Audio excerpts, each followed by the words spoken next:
You want to depend on a cacophony called Cameroon. Are you handicapped? Why do we need to preach that buying guns against an enemy whose only solution has been guns is such a stretch?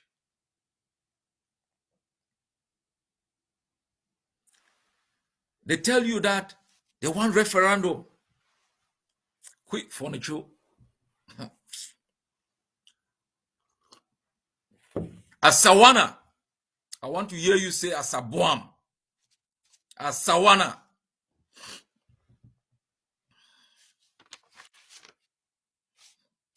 They they believe that if they tell you enough lies, it is going to stick, because they propagate it with such boldness and loudness that it can be too bold, too loud to be false. They told you that Eritrea had referendum. That's how they got independence. That's where I want to start. Case study Eritrea. Their poster boy on referenda, pathway to independence.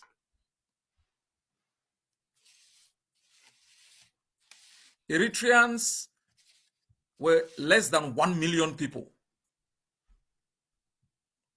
Ethiopia was about 80 million. Backed by Russia, even the United States, other Western countries, against Eritrea. They fought.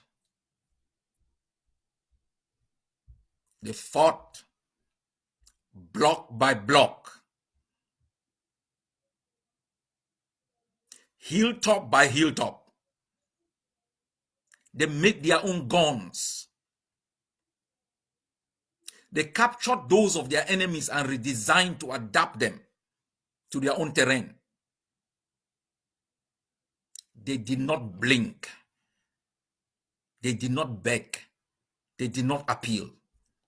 They simply fought, because they knew the power of Ethiopia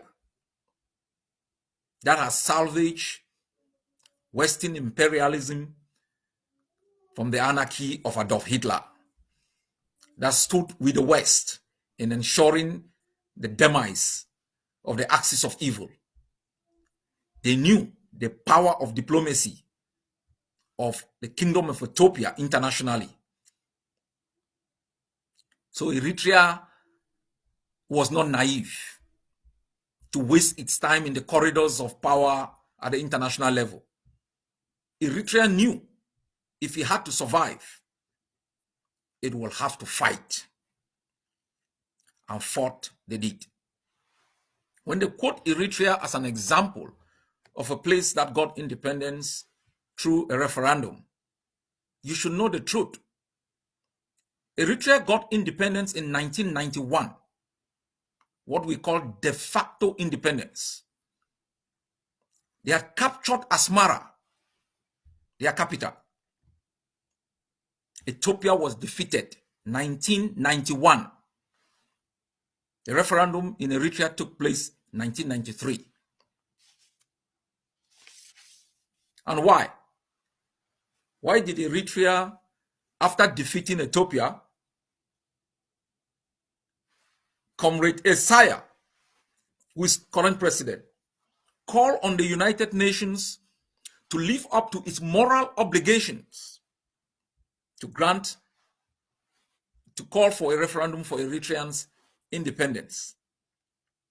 Why, after capturing Asmara, Eritrean leader call on the United Nations to organize a referendum? I have some data here which is very important. Let's take it systematically. This data might be old, but it speaks volume. Of the 56 referenda on independence since 1860, 50 have held after 1944, with 39 holding after 1990. So if Asmara had fallen, Eritrea had gained de facto, and listen carefully to the word de facto, independence. Why did it have to call on the United Nations to organize a referendum? From this data, 39 of the 50 referenda for independence that have held since 1860 took place after 1990. And the reason is this. Post 1990 was the era of democratization, respect for human rights, and international legality. There were international values, international norms that you needed to adhere to be seen as a member of the international system.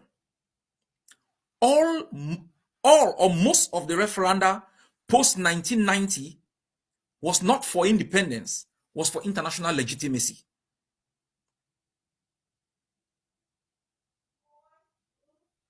There were three fundamental reasons that, and I will come into this. The occupying states asking for a referendum as a face-saving means to exit after it knows it has been defeated. They oppress, rarely call for a referendum under an autocratic dispensation. Exceptions are in democratic pluralism, where constitutionally there is a clause that allows for a referendum. Scotland, Quebec. Under autocracies, the oppressed rarely ask the oppressor to offer a referendum. The oppressor uses referenda as face-saving measures to escape military capitulation. Each time you hear the oppressed telling you, give us federation, give us referendum, look, pack fine, put them in the boot of the car and drive them right down to Victoria.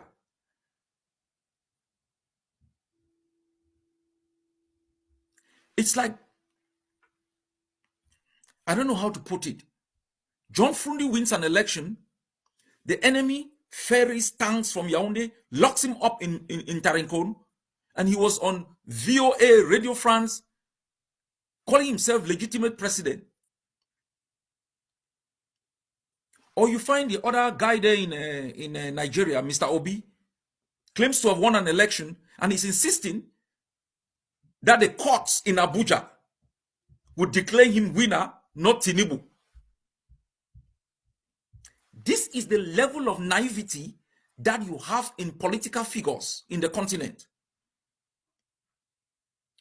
Eritrea is the first country in the continent of Africa that gained its independence from another black nation. And it was not through a referendum. Outright victory in the battlefield. The referendum was not for independence, it was for international recognition, political legitimacy, and very importantly, the international system loves precedent setting, that you use a democratic process to achieve an objective that reminds you of the method of ascension, and it becomes a normative foundation of your existence. Let me break it down. It means if you go through an election to achieve something, that election reminds you of the legitimate method through which you can achieve power.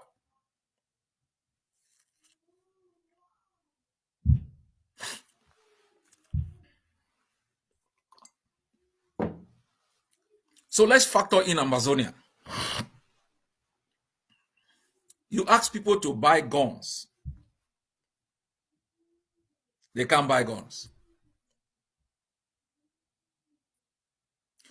We were on the verge of capturing Boya when General Ivo was alive.